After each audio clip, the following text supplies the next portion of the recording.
الشیخ محمد خیر محمد حجازی المعروف مولانا محمد مکی مدرس مسجد حرام مکۃ المکرمہ سیرت النبی صلی اللہ علیہ وسلم کے موضوع پر بیان فرما رہے ہیں۔ کیسٹ ملنے کا پتہ پاک ریکارڈنگ، پہلی منزل، کریم سینٹر، صدر کراچی۔ Phone number 56788123۔ اب آپ اس مبارک سلسلے کا پہلا حلقہ سماعت فرمائیں۔ الحمدللہ رب العالمین، والصلاة والسلام على اشرف الانبیاء وسید المرسلین سیدنا ومولانا محمد وعلى آلہ واصحابہ اجمعین۔ اللهم صل على سيدنا محمد النبي الأمي الهاشمي وعلى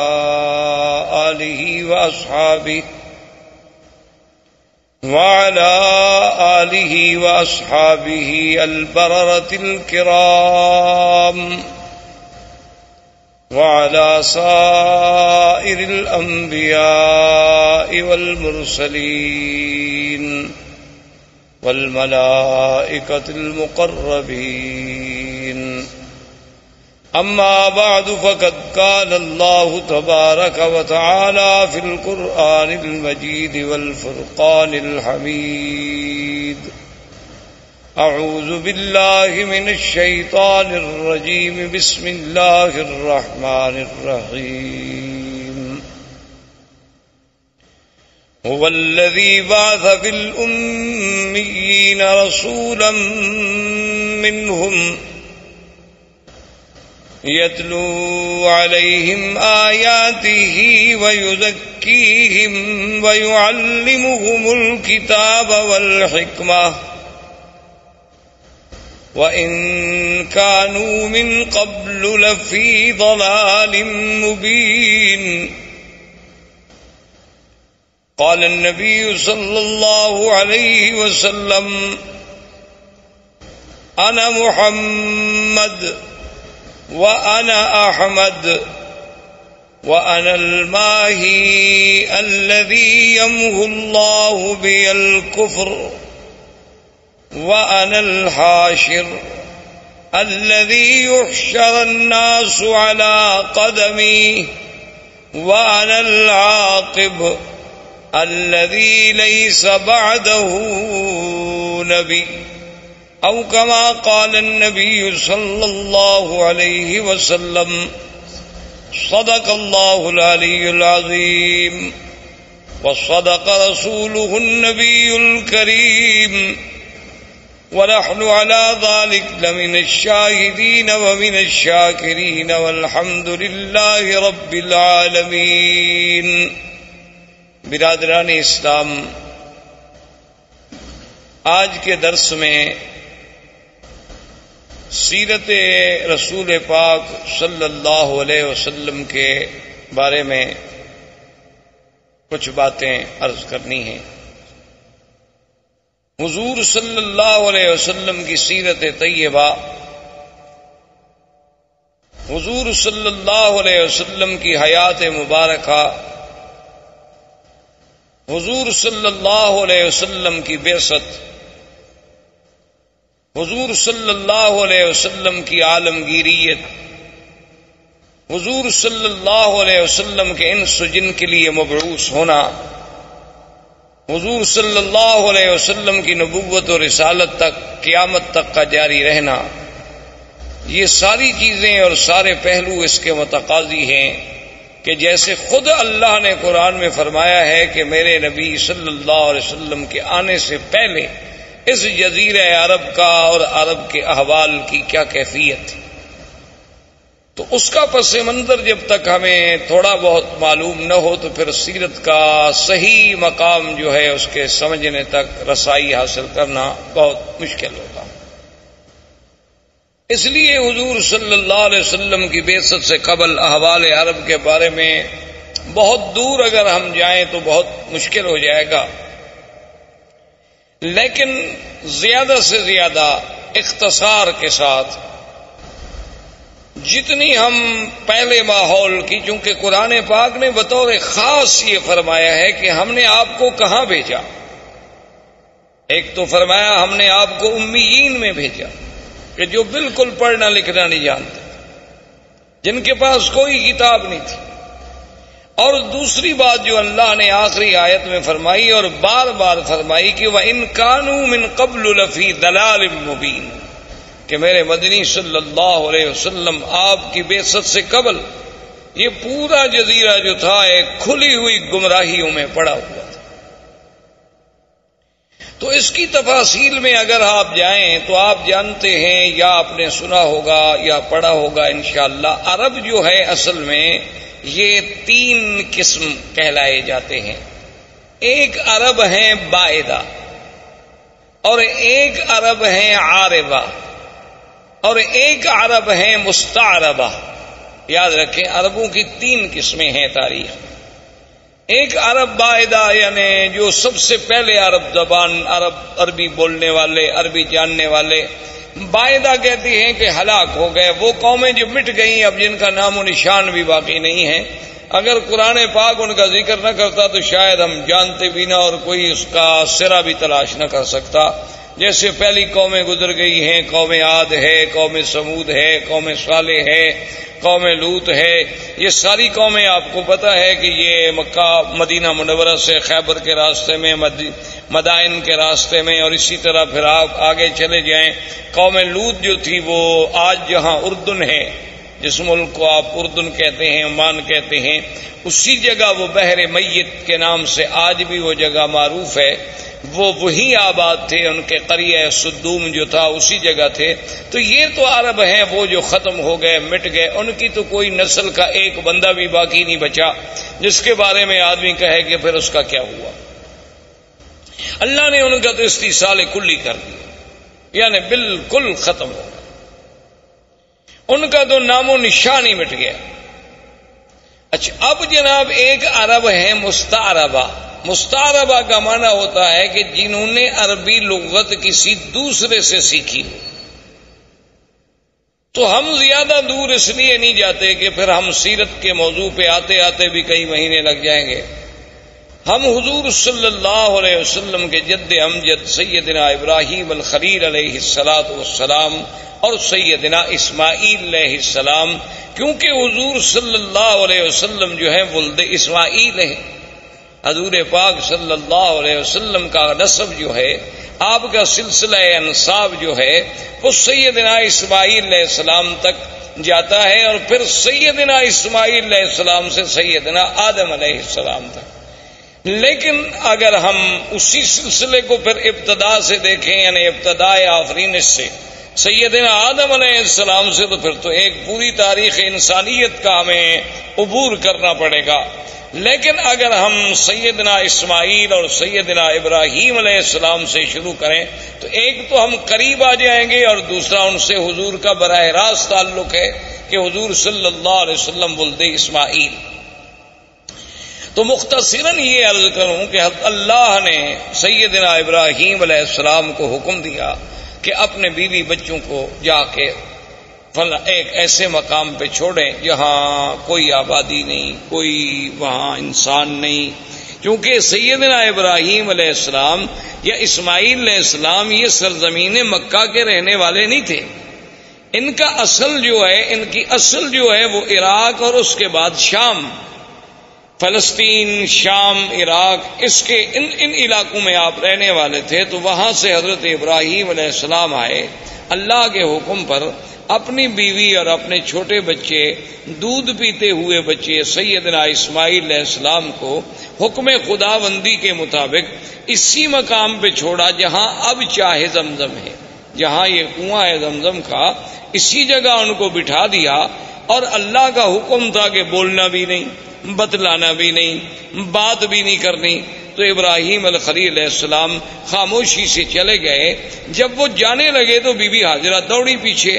انہوں نے کہا الامن تقلنا یا ابراہیم الخلیل، یہ اللہ کیا کر رہے ہو کہ یہاں کوئی انسان نہیں، یہاں کوئی پانی نہیں، یہاں کوئی آبادی نہیں. وادن غیر ذی زرع، کالے پہاڑوں میں گھری ہوئی ایک وادی ہے، تو اور یہاں جہاں کعبہ شریف ہے یہاں بالکل ایک ٹیلے کا نشان تھا، تو ہمیں کیسے چھوڑ کے جا رہے ہو؟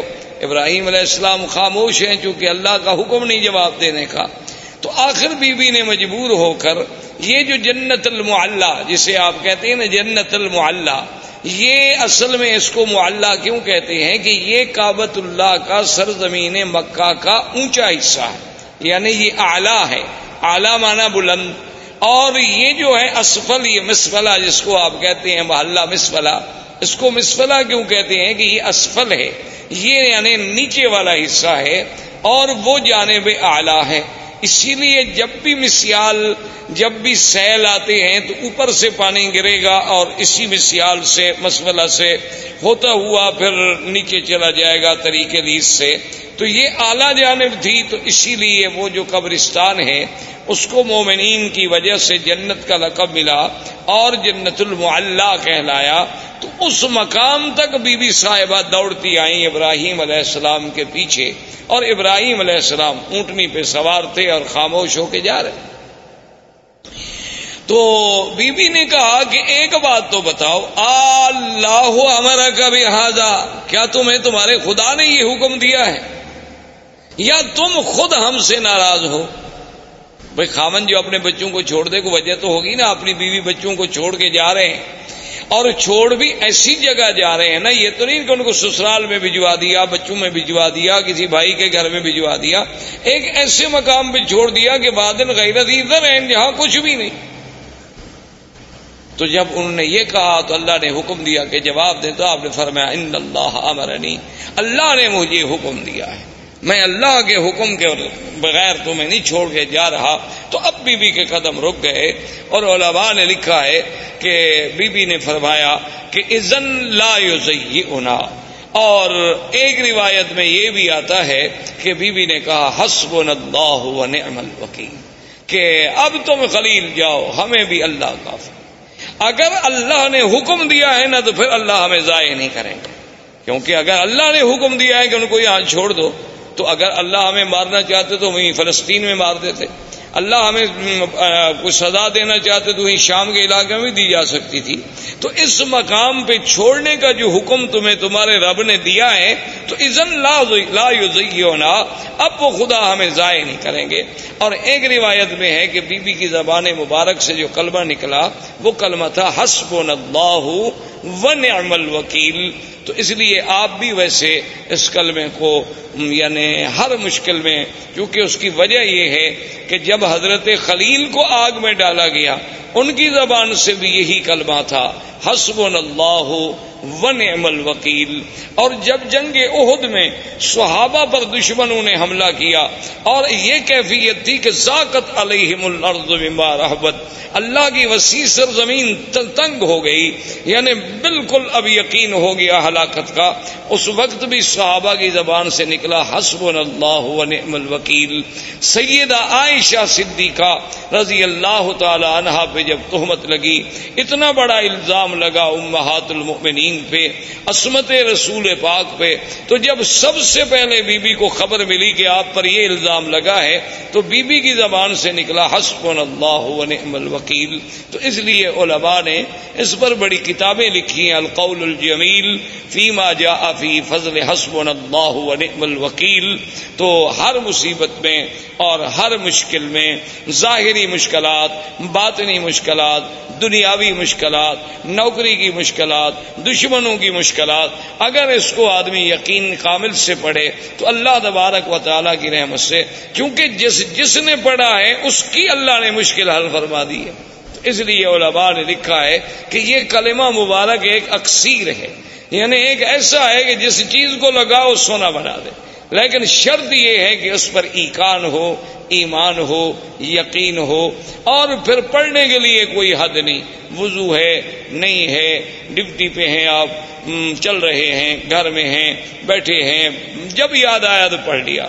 اور جس مشکل کے لیے پڑھیں گے اللہ کی رحمت سے فانقلبوا بنعمت من اللہ وفضل لم یمسسہم سوء. اللہ نے فرمایا کہ جب میرے مدنی کے صحابہ نے اس کلمے کو پڑھا تو ہم نے پھر ان کو نعمتوں کے ساتھ واپس لوٹایا، ان کو ذرا سی بھی پھر ہم نے تکلیف نہیں پہنچنے دی.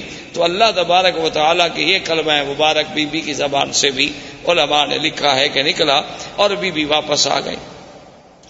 اب بڑا تفصیل کا واقعہ ہے کہ بی بی آئیں، پھر چھوٹا بچہ ہے، اور یعنی اندازہ کریں آپ کہ کتنا خوف و خطر ہے. تو شام جب ہونے لگی تو ہر طرف سے جنگلی درندوں کی آوازیں، کہیں سے شیر، کہیں سے بھگیاڑ، کہیں سے کچھ، کہیں سے کچھ، جنگلوں کی درندوں کی آوازیں آ رہی ہیں. اور چھوٹا سا بچہ ہے، چھوٹی سی مشکیزہ ہے، کچھ ستو ہے، کچھ چنے ہیں. یہ آپ کا سارا زاد سامان ہے اور زاد راہ ہے. تو مورخین نے لکھا ہے کہ بی بی صاحبہ شام کو جب اندھیرا چھا گیا تو ایک لکڑی لے کے کھڑی ہوئیں اور انہوں نے سارے علاقوں کی طرف توجہ کر کے خطاب کیا کہ اے جنگل کے درندوں، یہاں انسان تو کوئی نہیں جن کو میں خطاب کروں، لیکن ایک بات یاد رکھ لو کہ میں ایک اللہ کے نبی خلیل کی بیوی ہوں اور اسماعیل کی اماں ہوں. تو کہتے ہیں کہ فوری طور پر بی بی صاحبہ کی آواز سنتے ہی تمام جانور خاموش ہو گئے. اور اس کے بعد بلکہ یہ اظہار ہونے لگا کہ مختلف مقام پہ جانور بیٹھ گئے اور خاموشی کے ساتھ، یعنی جو یہ باتیں کرنے لگے کہ بی بی صاحبہ ہم حملے کے لیے نہیں آئے، ہم تو پہرے کے لیے آئے ہیں. کیونکہ اس کی وجہ تھی کہ یہ وہ مسعود وجود تھا، یہ وہ مسعود بچہ تھا جس کی نسل میں پیدا ہونا تھا حضرت محمد الرسول اللہ صلی اللہ علیہ وعلا آلہ واصحابہ وسلم تسلیما کثیرا کثیرا. تو اگر اسماعیل کی حفاظت نہ ہوتی تو پھر یہ سلسلہ حضور تک کیسے پہنچتا؟ تو اصل میں تو یہ سارا نظم جو ہے اسی پاک نبی کے لیے سجائی جا رہی تھی اور یہ منزل اسی لیے بنائی جا رہی تھی.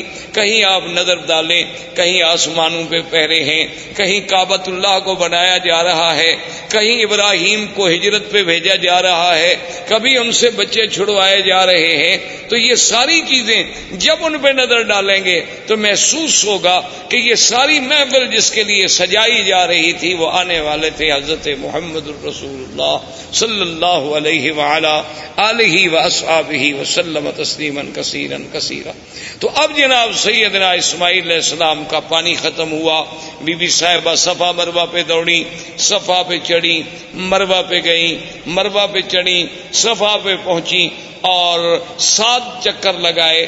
تو اللہ پاک کو یہ دوڑنا اتنا پسند آیا کہ مسعی جو ہے اس کو قیامت تک کے لیے شاعر اللہ قرار دے دیا گیا. اب جناب بی بی کے کان میں آواز آئی کہ جاء الغوث، کہ اللہ کی مدد آ گئی. بی بی نہ گھبرائیں. تو بی بی صاحبہ کھڑی ہو گئی، انہوں نے کہا کون ہو آواز دینے والے، سامنے آؤ. خیر سامنے کوئی پھر آواز آئی کہ بی بی صاحبہ نہ گھبرائیں، اللہ کی مدد آ گئی. اور اللہ نے حکم دیا کہ جبریل جس جگہ اسماعیل علیہ السلام کے پاؤں ہیں نا اسی جگہ جا کے پر مارو. تو یہاں آ کر حضرت جبریل علیہ السلام نے اپنا پر مارا اور یہاں سے چشمہ زمزم کا پانی نکلا. تو یہ زمزم کا پانی جو ہے اس میں اب آپ دیکھیں یعنی کئی نعمتیں شامل ہو گئیں. ایک تو یعنی جبریل علیہ السلام کا پر ہے، اور دوسرا اللہ کے نبی اسماعیل کے پاؤں ہیں، اور تیسرا اس میں ایک بڑی نعمت ملی ہے کہ حضور صلی اللہ علیہ وسلم نے آمنہ کے لال نے جب پیا تو آپ نے پینے کے بعد پانی بچا کے برتن میں ڈالا اور اپنا لعاب مبارک ڈالا، اور اس کے بعد حکم دیا کہ اس کو بھی زمزم میں ڈال دو، تاکہ وہ اسماعیل سے جو سلسلہ ہے نبوت کا جیسے زمزم ہے اسی طرح وہ سلسلہ بھی جڑ جائے کہ قیامت تک امت کو زمزم ملے کہ اللہ کے فرشتے کا پر ہو، میرے دادے کے پاؤں ہوں اور محمد مدنی کا لعاب ہو. اس لیے علماء نے لکھا ہے کہ زمزم کا پانی جو ہے وہ جنت کے پانی سے افضل ہے، حوض کوثر سے افضل ہے، یعنی جنت کی نہروں سے افضل ہے. انہوں نے کہا اس کی وجہ یہ ہے کہ جنت کی نہریں تو اللہ کے حکم سے پیدا ہو گئی نا، کن ہو جا بس ہو گئی. اور اسباب کی حد تک تو وہاں کوئی چیز ہی نہیں. حکم دیا گیا کہ جنت بن گئی, حکم دے دیا نہریں جاری ہو جائیں, ہو گئی. لیکن یہاں تو اسباب بھی ہیں کہ دو نبی اکٹھے, ایک رسول نوری ہے جبریل, وہ بھی رسول ہے, قاصد ہے اللہ کا, اور ایک پیغمبر حضرت اسماعیل, اور تیسرے پیغمبر سیدنا محمد الرسول اللہ. تو ان سب چیزوں کے جمع ہونے سے زمزم کو جو فضیلت ملی وہ جنت کے پانی سے بھی زیادہ بڑھ گئی. تو اس لیے علماء نے لکھا کہ جب معراج پہ جانے سے قبل حضور پاک کا سینہ مبارک کھولا گیا تو ہر چیز جبرائیل جنت سے لائے, لیکن پانی زمزم سے لیا, جو دلیل تھی اس بات کی کہ پانی زمزم کا افضل ہے. ورنہ اگر اور کوئی پانی افضل ہوتا تو وہاں سے پانی لانا جبریل کے لیے کیا مشکل تھا. جنت سے جب تستم من ذهب, سارا سامان جنت سے لائے, آپریشن کے سامان سارا جنت سے لائے, ٹانکے لگانے کے لیے دھاگا سارا جنت سے آیا, ہر چیز جنت سے لائی گئی, لیکن پانی زمزم کا استعمال ہوا کیونکہ افضل رسول کا افضل دل جو تھا وہ افضل پانی سے دھل سکتا تھا. تو اس لیے اللہ تبارک و تعالی نے اس پانی کو ایک شرف بخشا. اب اتفاق یہ ہوا کہ یمن کے علاقوں میں ایک تھی سد معارب. سد کہتے ہیں بند, جیسے بڑا بند ہوتا ہے نا جی, جیسے آپ ڈیم بناتے ہیں اور آگے بند لگاتے ہیں. تو انہوں نے بھی ایک بہت بڑی سد بنائی تھی, جیسے سد اسکندری, جیسے سد یاجوج ماجوج, جیسے آپ سمجھیں دیوار چین. اسی طرح ان کی ایک سد معارب کہلاتی تھی. وہ اتفاق کی بات ہے کہ ٹوٹ گئی. جب سد معارب ٹوٹ گئی تو پانی پھیل گیا, پانی تو ختم ہو گیا. وہ پانی رکتا تھا اور اس سے وہ سال ہر سال استفادہ کرتے تھے. تو جب پانی ختم ہو گیا تو اب یمن کے قبائل جو تھے وہ نکلے مختلف علاقوں میں آباد ہونے کے لیے کہ ہم کہاں جائیں. وہاں سے چلتے چلتے قبائل آئے کہ پانی ڈھونڈیں, کسی ایسی جگہ جائیں گے جہاں ہمیں پانی ملے تاکہ وہاں ہم رہ سکیں, رہائش کر سکیں, کیونکہ پانی اگر نہ ہو تو آدمی زندہ نہیں رہ سکتا. اللہ نے قرآن پاک میں بھی یہ بات واضح فرما دی کہ وَجَعَلْنَا مِنَ الْمَاءِ كُلَّ شَيْءٍ حَيٍّ. اللہ نے فرمایا ہم نے ہر چیز جاندار کی جان جو ہے وہ پانی کے ساتھ معلق رکھی, اسی پانی سے ہم نے اس کو زندہ کیا. تو پانی وجہ حیات ہے, پانی مردہ زمینوں کی حیات ہے, مردہ انسانوں کی حیات ہے. تو ڈھونڈتے ڈھونڈتے قبیلہ جرہم, یہ یمن کا قبیلہ تھا اور یہ عرب تھے. بنو جرہم جو تھے یہ تو خالص عرب تھے کیونکہ یہ تو یمن سے تھے. تو یہ قبیلہ جرہم جو ہے پانی تلاش کرتے کرتے کرتے جب مکہ مکرمہ کے قریب آیا تو دیکھا کہ کچھ پرندے اڑ رہے ہیں.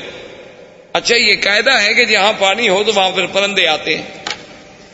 ان کو بھی احساس ہوتا ہے کہ کوئی ہمیں پانی والی جگہ ملے. تو انہوں نے جب پرندوں کو اڑتے ہوئے دیکھا تو قبیلہ جرہم نے آپس میں مشورہ کیا. انہوں نے کہا کہ بھئی یہاں تو ہم نے کبھی پرندے اڑتے نہیں دیکھے, یہ کیا ہے, تلاش کیا جائے. اپنے آدمی بھیجے تو انہوں نے کہا کہ ہاں وہاں تو پانی ہے, ایک بڑا چشمہ ہے اور وہاں ایک بوڑھی عورت بھی بیٹھی ہے اور ایک بچہ بھی ہے. تو انہوں نے کہا کہ ٹھیک. وہ قبیلے کا قبیلہ سارا یہاں پہنچا. لیکن اس زمانے میں ان کے اندر کچھ اخلاق ہوتے تھے, یعنی باوجود اس کے کہ عرب میں یہ قتل قتال لڑائی یہ سب چیزیں بڑی عام تھی, لیکن پھر بھی کچھ ضوابط تھے, کچھ اصول تھے. تو وہ جب آئے تو انہوں نے بی بی صاحبہ سے کہا کہ بھی ہم پانی کی تلاش میں یمن سے نکلے ہیں. اب آپ خود اندازہ کریں کہ یمن سے چلتے چلتے ہم مکہ پہنچے اور یہاں ایک چشمہ ہے, تو آپ اگر ہمیں اجازت دیں کہ ہم اس چشمے کے قریب رہ جائیں تو آپ کی بڑی مہربانی ہوگی. تو بی بی صاحبہ کو بھی اللہ نے عقل دیا. انہوں نے فرمایا کہ ہاں آپ یہاں رہ سکتے ہیں, لیکن پانی پر آپ کا حق نہیں ہوگا. پانی ہمارا, اس پر حق جو ہے میرا اور میرے بیٹے کا ہوگا. پانی آپ لے سکتے ہیں لیکن یہ کنواں آپ کا ملک نہیں سمجھا جائے گا, اس پر ہمارا ہی کنٹرول ہو, ہمارا ہی تسلط ہو. انہوں نے کہا کہ جی بالکل ٹھیک ہے, ہم مانتے ہیں. اور ایک روایات تاریخ میں یہ بھی آتا ہے کہ بی بی نے کہا کہ بھی اس کا کچھ آپ ہمیں معاوضہ بھی دیں گے, آخر پانی کا فائدہ جو آپ اٹھائیں گے. تو انہوں نے کہا کہ ہم وہ بھی دیں گے. تو یہاں سے پھر قبیلہ جرہم جو تھا یہاں آباد ہو. جرہم قبیلے کی آبادی کے بعد حضرت اسماعیل علیہ السلام جوان ہوئے تو ان کی شادی بھی جرہم قبیلے سے ہوئی. جب ان سے ہوئی تو اب حضرت اسماعیل علیہ السلام نے عربی زبان جو تھی وہ جرہم سے سیکھی. اس وجہ سے آپ جو ہیں عرب مستعربہ کہلائے کہ آپ کی اپنی زبان مبارک عرب نہیں تھی، بلکہ آپ نے عربی جو تھی وہ جرہم سے سیکھی. اب زبان جو ہے اس پہ قابو ہو گئے، اور حضرت اسماعیل علیہ السلام کی عمر مبارک جو ہے جب 16 سال کی تھی، اللہ نے اس حضرت ابراہیم الخلیل علیہ السلام کو حکم دیا، وہ آئے اور بنائے کعبہ کا حکم ملا کہ یہاں اللہ کا گھر بنائیں. تو ابراہیم علیہ السلام نے اس کعبے کی اللہ کے حکم سے بنیاد رکھی، اور بنیاد اسی قواعد پہ رکھی گئی جو آدم علیہ السلام نے قواعد رکھے تھے اللہ کے حکم سے. اب ایک تاریخ میں یہ آتا ہے کہ ابراہیم علیہ السلام نے پوچھا کہ اللہ آپ کا حکم ہے کہ میرا کعبہ بناؤ، لیکن مجھے پتہ نہیں کتنا طول ہے، عرض ہے، کتنا کعبہ ہے، کہاں دیواریں ہوں گی. وہ تو ایک ٹیلا تھا نا جی، بارشیں آتی اور فلڈ آتے اور سیل آتی، سیلاب آتے اور چیزیں یہاں پھینک کے چلے جاتے، تو بنتے بنتے بہت بڑا ٹیلا بن گیا. تو اللہ نے حکم دیا کہ ہم آسمان پر بادل کا ایک ٹکڑا بھیجتے ہیں، جہاں جہاں بادل کا سایہ ہو سمجھ لو کہ یہ جگہ کعبہ ہے، اور جہاں سایہ نہیں ہوگا تو وہ جگہ کعبہ نہیں، اسی جگہ تم نشان لگا لو. تو کعبۃ اللہ کے اوپر ایک سایہ ایسے جیسے سائبان کھڑا ہو جاتا ہے، یعنی وہ کھڑا ہو گیا، اور حضرت اسماعیل علیہ السلام، حضرت ابراہیم اور اسماعیل علیہ السلام نے نیچے کعبۃ اللہ کے نشان لگا. دیکھیں نا کہ آج 1400 سال کے بعد دنیا ترقی کرتی ہے نا جی، کہ جوی نقشہ، کہ بھئی ہم ہیلی کاپٹر پہ بیٹھ کے یا فضاؤں سے بیٹھ کے یا چھوٹے جہازوں پہ بیٹھ کے اوپر سے وہ کسی علاقے کا کسی شہر کا نقشہ بناتے ہیں، لیکن اللہ نے اپنے کعبے کے لیے تو 4000 سال پہلے سے نقشے کا انتظام فرما دیا کہ بھی اس کی پیمائش دیکھنی ہے، طول و عرض دیکھنا ہے. اور ان کے فوٹو تو غلطی بھی کر سکتے ہیں، لیکن وہ تو سایہ اتنا صحیح تھا کہ اس میں جب ابراہیم علیہ السلام نے کھودا تو نیچے حضرت آدم علیہ السلام کی بنیادیں مل گئی، تو اس پر وہ کعبۃ اللہ کی جو ہے وہ تعمیر. اب جو مقام ابراہیم ہے اس کے بارے میں دو چیزیں ملتی ہیں ہمیں تاریخ. ایک تو صحیح روایات جو ہیں وہ یہ ہیں کہ جب دیواریں اونچی ہو گئی تو اب ابراہیم علیہ الصلوۃ والسلام کے لیے مشکل تھا نا جی کہ اوپر پہاڑ پہ، دیواروں پہ، چٹانوں پہ کیسے پہنچائیں، کیسے پتھر کیسے لگائیں. نیچے والے تو اٹھا کے رکھ دیے نا جی، لیکن جب جگہ اونچی ہو گئی تو ضرورت تھی نا کہ کوئی ایسی چیز ہو جو ہمیں اوپر لے جائے. اب اس کے لیے ضرورت یہ تھی کہ درخت کاٹے جائیں، لکڑیاں کاٹی جائیں، پھٹے بنائے جائیں، ان کو باندھا جائے اور کھڑے ہونے کا ذریعہ بنے. تو اللہ نے حکم دیا کہ ابراہیم الخلیل یہاں ایک پتھر ہے، اس پتھر پہ تم کھڑے ہو جاؤ، اور یہ تمہارے حکم کے ہم نے تابع کر دیا ہے. اس کو آپ حکم دیں گے یہ اونچا ہو جائے گا، اور حکم دیں گے تو خود بخود یہ نیچے چلا جائے. یعنی آپ دیکھیں نا آج کرینوں کے جو تصور ہیں، مشینری کے جو تصور ہیں کہ آپ کے بٹن سے ضرورت کے مطابق اوپر ہوں گی نیچے ہوں گی، لیکن اللہ تبارک و تعالیٰ کے کمال قدرت دیکھیں اور انبیاء کے معجزات دیکھیں کہ نہ تو کوئی مشینری لگائی گئی، نہ وہاں کوئی موٹر لگائی گئی، نہ کوئی بجلی کا انتظام کیا گیا، بس پتھر کو حکم دے دیا کہ جو میرا نبی کہتا ہے مانو، پتھر تابع ہو گیا، بات ختم ہو گئی. اللہ تبارک و تعالیٰ چاہے تو داؤد علیہ السلام کے پتھر تابع کر دیں، اللہ چاہے تو ابراہیم علیہ السلام کے تابع کر دیں. تو ابراہیم علیہ السلام کھڑے ہو جاتے، پتھر اوپر ہو جاتا، پھر نیچے ہو جاتا، اور اس پر حضرت ابراہیم علیہ السلام کے قدموں کے نشان پڑ گئے. ویسے آپ کو بھی کبھی دھوکہ ضرور لگا ہوگا، آپ جب دیکھتے ہوں گے مقام ابراہیم کے پتھر کے بھئی اتنا چھوٹا پاؤں اور اندر کیسے پورا چلا گیا. یہ پورا اندر نہیں تھا، یہ تو اصل میں یہ ہے کہ یوں پتھر تھا نا، تو آپ نے جب پاؤں رکھا تو پاؤں کا نشان لگ گیا اندر تھوڑا سا. یہ بعد میں تو ہم نے چوم کے چاٹ کے الحمدللہ اس کو نیچے پہنچایا. یہ ہماری اپنی مہربانیاں ہیں. یعنی باقی جو ہم نے محنت کی ہے نا، جو روزانہ ہاتھ جو لگاتے رہے ماشاءاللہ، جیسے حضرت سلمان فارسی رضی اللہ تعالیٰ عنہ کے باغ میں جو کھجوریں تھیں تو ہمارے حاجیوں نے ماشاءاللہ ان کو سینے لگا کے کھجور آدھی ختم ہو گئی، اور نتیجہ یہ نکلا کہ آخر وہ کھجوریں بوسیدہ ہو گئیں اور وہ گر گئیں. تو ہماری قوم تو ان چیزوں کی ماشاءاللہ بہت ماہر ہے. اللہ تبارک و تعالیٰ کی مہربانی ہے کہ وہ جناب اس نے جو ہاتھ لگانا شروع کیا اور یوں چاٹنا شروع کیا. دیکھا نہیں کہ کڑے جن میں غلاف کعبہ باندھا جاتے ہیں ان کو ہر 2 سال کے بعد بدلنا پڑتا ہے، یہ اس کو بھی پکڑ کے ہلا رہے رہتے ہیں اور وہ بھی گس جاتے ہیں وہاں، کیونکہ ہر وقت جو ایک آدمی نے پکڑا ہوا ہو تو کیا کرے آدمی. تو بہرحال تو مقام ابراہیم اس پتھر کا نام.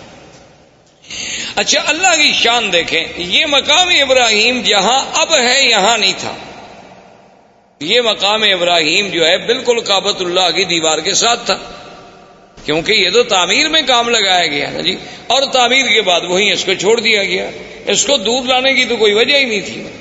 اب بھی آپ نے دیکھا ہوگا کعبۃ اللہ کے دروازے کے پاس اگر آپ دیکھیں نا تو بنیادوں پر ویسے پتھروں کے تھوڑے تھوڑے نشان ہیں۔ دراصل یہ وہ مقام ہے جہاں جبریل علیہ السلام نے کھڑے ہو کر حضور کو نماز پڑھائی۔ یہ مقام امامت جبریل علیہ السلام ہے۔ کعبۃ اللہ کا دروازہ جہاں ختم ہوتا ہے تو نیچے آپ ذرا بنیاد پر نظر ڈالیں تو وہاں آپ کو ایسے 4-5 ٹکڑے پتھروں کے عجیب عجیب سے لگے ہوئے نظر آئیں گے اس کی بنیاد میں۔ تو یہ وہ جگہ ہے جہاں سیدنا آقا انعامدار سرکار دو عالم صلی اللہ علیہ وسلم کو جبریل نے نمازیں پڑھائیں، 5 اول وقت میں اور 5 آخر وقت میں۔ تو یہ بھی وہ نشان جو تھا رکھا گیا۔ اچھا، اسی کے ساتھ اب تو مطاف مبارک کو ٹھیک کیا گیا۔ پہلے آپ نے دیکھا ہوگا چھوٹا سا ایک نشان لگتا تھا کہ جیسے یہاں کچھ جگہ نیچی ہے، تو یہ وہ جگہ تھی جہاں کعبۃ اللہ کے لیے مٹی اور گارا بنایا جاتا تھا کعبۃ اللہ کی دیواروں کو لگانے کے لیے۔ تو یہ وہ مقام تھا جہاں سیدنا ابراہیم علیہ السلام نے مٹی بنائی اور اس کا پانی ڈالا تاکہ پتھروں کو جمانے کے لیے اس مٹی سے فائدہ اٹھایا جا سکے۔ اچھا، اب خدا کی شان ہے کہ جہاں کا موجودہ حالت میں مقام ابراہیم ہے، اس کی وجہ یہ ہوئی کہ ایک دفعہ سیل آئی بڑی زبردست، سیل، فلڈ، سیلاب، وہ آیا اور وہ مقام ابراہیم کو بہا کے لے گیا، یعنی اتنا دور کر دیا اس پتھر۔ تو اب صحابہ اکٹھے ہوئے کہ بھی اس کا کیا حل کیا جائے، اس کو وہاں لے جائیں جہاں اپنے اصل مقام پہ تھا، یا اس مقام ابراہیم کے حجر ابراہیم کو ہم یہاں رہنے دیں، اب یہاں پہنچ گیا ہے۔ تو صحابہ نے مشورہ کیا بھی وہاں لے جانے سے کعبۃ اللہ کے طواف کرنے والوں کو رکاوٹ بنے گی، کیونکہ وہ دیوار سے تھوڑے فاصلے پر تھا۔ اگر یہاں دور ہو گیا تو اچھی بات ہے، کافی درمیان میں فاصلہ ہے، اس وقت تو تصور اتنے لوگوں کا ہوتا تھا نا جی، یہ تو بعد میں الحمدللہ اللہم زد فزد کہ ہر سال اللہ کی رحمت سے عدد جو ہے بڑھتا جا رہا ہے اور انشاءاللہ قیامت تک بڑھتا چلا جائے گا۔ تو اس جگہ تو صحابہ کا مشورہ یہ طے ہو گیا کہ اب اس کو نہ چھیڑو، اب اس کو اسی جگہ رہنے دو، ورنہ ہر دور میں جو بھی آئے گا اس کو تبدیل کرے گا، کوئی کہے گا یہاں کر دو، کوئی کہے گا یہاں لگا دو، یا اللہ نے پہنچا دیا اسی جگہ رہے۔ لیکن آپ حیران ہوں گے، حکمت دیکھیں خدا کی۔ آج بھی ہمیں تواریخ سابقہ، تاریخ عالم کو جب آپ کھولیں تو ان میں یہ باتیں ملتی ہیں کہ بے عین ہی اسی جگہ ابراہیم علیہ السلام جب کعبۃ اللہ بنا رہے تھے نا تو یہاں کھڑے ہو کر دیوار کو دیکھتے تھے کہ دیوار سیدھی ہے کہ نہیں، کیونکہ ان کے پاس کوئی آلات تو تھے نہیں اور نہ پہلے زندگی میں کبھی عمارت بنائی تھی، وہ تو اللہ کا حکم تھا نا کہ تعمیر کر دو۔ تو یہی جگہ تھی، وہ پتھر سے اتر کے آتے نا، جیسے آپ مکان بنا رہے ہو تھوڑا دور کھڑے ہوں گے نا دیوار کے قریب، تو آپ نہیں کھڑے ہوں گے، وہ آگے دیکھتے بھی دیوار ٹھیک ہے، پتھر ٹھیک ہے، کوئی پتھر آگے کوئی پتھر پیچھے تو نہیں۔ تو اللہ کو بھی وہی جگہ منظور تھی کہ سیلاب بھی آیا تو اس پتھر کو اسی جگہ لے آیا، ورنہ وہ چاہتا تو یہاں سے دور لے جاتا۔ لیکن اللہ تبارک و تعالیٰ کی شان ہے تو وہ دونوں مقام ابراہیم بن گئے۔ واتخذوا من مقام ابراہیم مصلی، ایک تو اس سے مراد وہ پتھر اور ایک اس سے مراد وہ مقام جہاں ابراہیم علیہ السلام کھڑے ہو کے کعبۃ اللہ کی عمارت کو دیکھا کرتے تھے۔ تو اللہ تبارک و تعالی نے اس جگہ کو بھی یعنی اتنی بڑی عظمت بخشی، اتنی بڑی شان بخشی کہ وہ قیامت تک کے لیے قرآن میں آیا اور مصلی خلیل، مصلی حبیب سیدنا محمد الرسول اللہ صلی اللہ علیہ وسلم جو ہے بن گیا۔ اب یہ سیدنا ابراہیم علیہ السلام نے کعبہ بنایا، اللہ نے ندا کا حکم دیا کہ کعبہ بن گیا ہے، لوگوں کو حج کے لیے پکارو۔ تو اس ندا میں بھی اقوال ہیں، بعض علماء فرماتے ہیں اسی حجر ابراہیم پہ کھڑے ہو کے ابراہیم علیہ السلام نے ندا دی، بعض علماء فرماتے ہیں کہ جبل ابی قبیس، یہ جو پہلا جس قریب پہاڑ ہے نا جس پہ اب محلات ہیں، یہ پہاڑ ابی قبیس جو اور اللہ کی شان ہے، کعبۃ اللہ اول بیت، یہ دنیا میں سب سے پہلا گھر، اور ابی قبیس اول جبل وضع فی الارض، یہ دنیا کے پہاڑوں میں سب سے پہلا پہاڑ ہے جو زمین پہ رکھا گیا۔ تو ابھی قبیس پہ کھڑے ہوئے، اور ایک روایت میں ہے کہ حضرت ابراہیم علیہ السلام عرفات میں جا کے عرفات کی پہاڑی پہ کھڑے ہو کے آپ نے ندا دی، ایک روایت یہ بھی آتی ہے۔ تو وہاں سے اللہ نے ان کی ندا کو پوری دنیا میں کائنات میں پہنچا دیا. تو اب ابراہیم علیہ السلام تشریف لے گئے, حضرت اسماعیل علیہ السلام یہاں رہے, حضرت اسماعیل علیہ السلام کی شادیاں ہوئیں. اس طریقے سے اللہ تبارک و تعالی نے سرزمین کو آباد کیا, اور اس پورے علاقے میں ما سوائے دین توحید کے اور کوئی دین نہیں تھا. یعنی سب لوگ جو تھے وہ ملت ابراہیم, سب لوگ جو تھے وہ دین ابراہیم پہ تھے, اور کوئی شرک نہیں, کوئی بے دینی نہیں, کوئی احداث نہیں, کیونکہ ان علاقوں کو تو دین ملا ہے. اسی وجہ, یہی تو وجہ تھی نا کہ ہر آدمی یہ کہتا تھا کہ میں ملت ابراہیم پہ ہوں. یہودیوں کا بھی دعویٰ کہ ہم ملت ابراہیم پہ, نصرانیوں کا دعویٰ کہ ہم ملت ابراہیم, مشرکین مکہ کا دعویٰ کہ ہم ملت ابراہیم پہ. آخر اللہ نے ارشاد فرمایا ما کان ابراہیم یہودیا ولا نصرانیا ولکن کان حنیفا مسلما وما کان من المشرکین. اللہ نے فرمایا کہ ابراہیم نہ تو یہودیت پہ تھے نہ نصرانیت پہ, اب وہ تو بالکل ساری دنیا سے مائل ہو کے دین اسلام, دین حق پہ چلنے والے, اور نہ وہ مشرکین میں سے تھے. تو یہ سارا دین جو تھا دین توحید تھا, ملت ابراہیمی تھی. سب سے پہلے عمر ابن لوہی ایک شخص تھا, وہ مکے کا سردار تھا اور بہت بڑا سردار. یعنی اس کی بات جو تھی نا جی مکے میں اور قبائل میں اور حول مکہ ایسے مانی جاتی تھی کہ اس کی بات کے ٹالنے کا کسی کو کوئی تصور بھی نہیں تھا. تو عمر ابن لوہی جو ہے یہ وہ آدمی ہے جو حاجیوں کو بڑی خدمت کرتے, ان کو زمزم پلاتے. صرف زمزم خالی نہیں بلکہ اس میں اصل ملا کے, شہد ملا کے پلاتے تھے حاجیوں. تو یہ عمر ابن لوہی جو ہے یہ شام کے علاقے میں گیا تجارت کے لیے. تو وہاں اس نے ایک قوم تھی عمالقہ. عمالقہ قوم کو دیکھا کہ ان کے پاس بت ہیں اور مختلف شکلیں ہیں, کوئی مردوں کی, کوئی عورتوں کی, مختلف خوبصورت قسم کے, کوئی چاندی کے, کوئی سونے کے, کوئی لکڑی کے, کوئی مٹی کے. تو اس نے ان سے پوچھا بھی یہ کیا ہے؟ تو عمالقہ نے ان سے کہا کہ بھی یہ ہمارے خدا ہیں, آلہہ ہیں. اصل تو خدا وہی ہے بڑا, لیکن اس کو تو ہم نہ دیکھ سکتے ہیں نہ اس سے ہم بات کر سکتے ہیں. تو آدمی کا کم سے کم مرکز محبت, مرکز نظر, مرکز توجہ کوئی ایسا تو ہو جو ہمیں نظر آئے. وہ تو ہمیں نظر بھی نہیں آتا. تو اس لیے یہ چھوٹے چھوٹے خدا ہیں. جب ہم مشکل میں ہوتے ہیں تو ہم آ کر ان کو پوجتے ہیں, ان کی عبادت کرتے ہیں, اور پھر ان کی عبادت سے جن کی یہ تصویریں ہیں, تماثیل ہیں, وہ ہم سے خوش ہوتے ہیں, وہ اللہ میاں کو کہہ دیتے ہیں تو ہمارا کام ہو جاتا ہے. تو یہ اصل میں چھوٹے چھوٹے ہم نے آلہہ بنا رکھے ہیں اپنے اپنے تصورات کے مطابق. اصل میں وہ آلہہ کی ابتدا جو ہے یعنی وہاں عمالقہ میں کہاں سے آئی؟ نوح علیہ السلام کے زمانے سے. اس وقت سے بت پرستی چلی آ رہی تھی.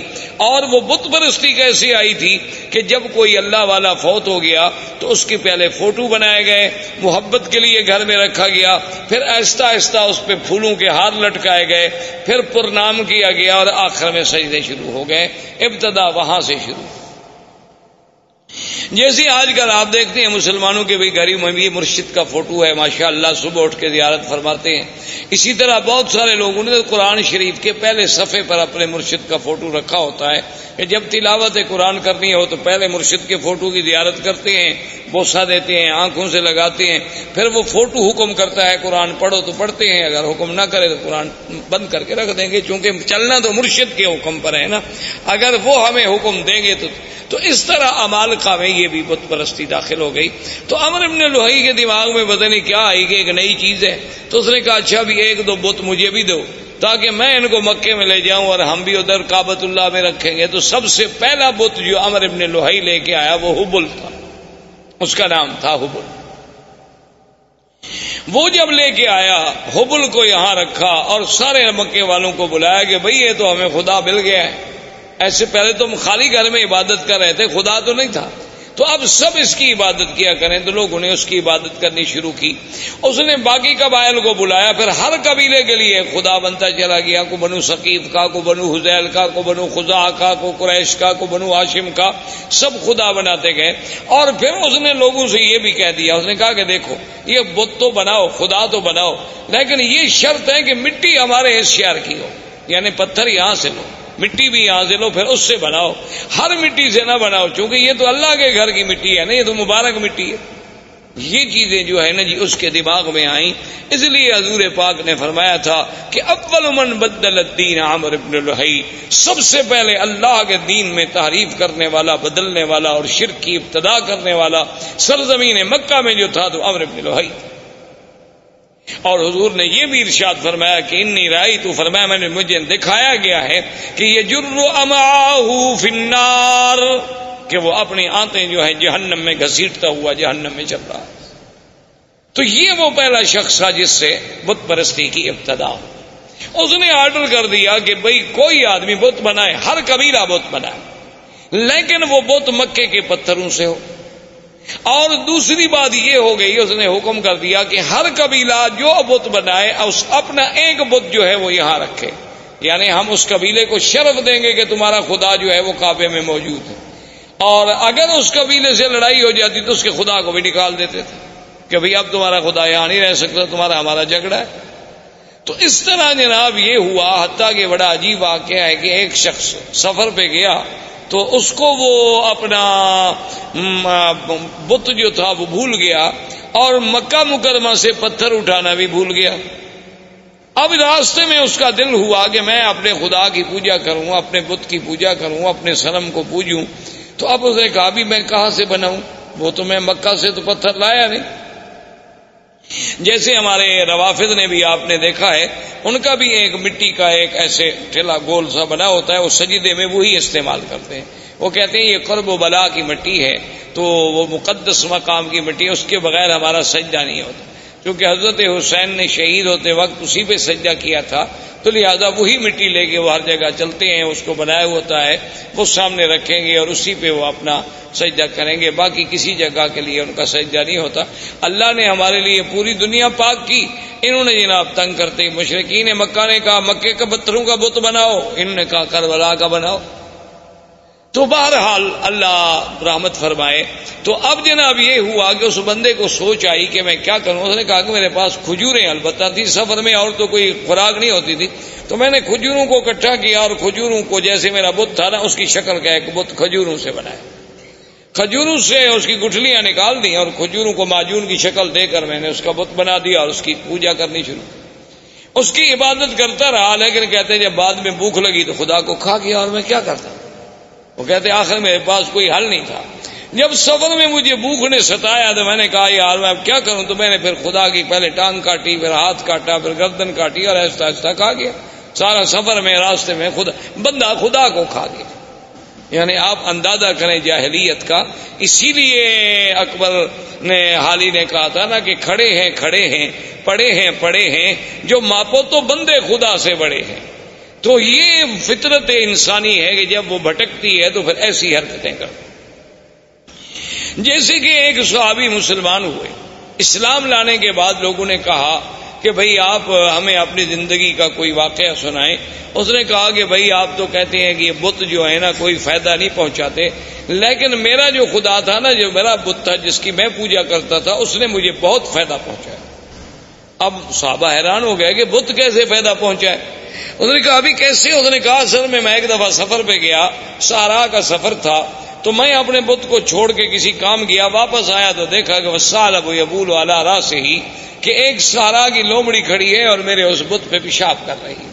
تو میں نے کہا ھذا رب، یہ خدا ہو سکتا ہے جس پہ ثعلب آ کر پیشاب کر دے؟ تو میں نے اس وقت اس کو پھینک دیا اور دل میں اسلام داخل ہو گیا کہ واقعی اللہ تبارک و تعالیٰ کے دین کے علاوہ یہ محض ہمارے تخیلات ہیں اور فسادات ہیں۔ تو بہرحال میرے کہنے کا مقصد یہ تھا کہ یہاں سے عرب سے بت پرستی شروع ہوئی اور آہستہ آہستہ یہاں شرک کی جڑیں پھیلتی چلی گئی۔ اب اسی طریقے سے پھر یہود جو تھے، یہود اور نصارہ، یہ یہود بھی کو مدینہ منورہ میں رہنے والے نہیں تھے، یہ بھی ان کا اصل جو تھا شام تھا، یہ وہاں سے آئے اور آ کر مدینہ منورہ میں آباد ہوئے. اس وقت مدینہ منورہ کو یثرب کہا جاتا تھا، اس کا نام مدینہ منورہ نہیں تھا. یہ وہاں آ کر آباد ہوئے. ان میں کئی قبائل تھے، بنی قینقاع تھے، بنو نذیر تھے، بنی قریظہ تھے، اور اسی طرح یمن سے کچھ لوگ نکلے. جب ربیعۃ بن النصر یمن کا آدمی تھا، اس نے خواب دیکھا کہ اپنے خواب میں کہ بعض احباش کہتے ہیں بہت گھٹیا قوم کے لوگ، وہ یمن پہ بادشاہ بن جائیں گے. تو وہ ڈر کے مارے اپنے خاندان کو لے کر وہ بھی وہاں سے نکلا اور حیرہ میں جا کے اس نے، عراق کے اندر ایک جگہ ہے حیرہ، وہاں جا کر اس نے ڈیرا ڈالا. اور اس کے بعد پھر اس کا لڑکا پیدا ہوا جس کا نام جو ہے سنان ابن اسعد تھا، سنان اسعد، جس کا لقب تبا تھا. یہ اس کا بیٹا تھا اور یہ پھر بہت بڑا بادشاہ بنا. اور اس نے پھر بڑی جنگیں کی اور بڑی لڑائیاں کی.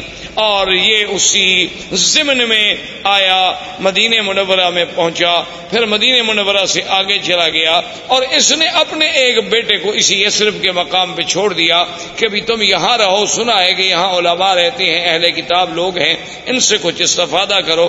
اچھا، خدا کی قدرت یہ ہے کہ کچھ عرصے کے بعد اس کے بیٹے کو مدینے میں کسی آدمی نے قتل کر دیا. وہ جب قتل ہوا تو اس کو اطلاع ملی کہ تمہارا تو بیٹا قتل ہو گیا. اس نے جناب چڑھائی کی، اس نے آگے چڑھائی کی اور جنگ لڑی. اور خدا کی شان دیکھیں، دنیا کی تاریخ میں یہ نرالی جنگ تھی کہ مدینے والے لوگ اس سے بادشاہ طبا کی فوجوں سے، یمن کی فوجوں سے سارا دن لڑائی لڑتے.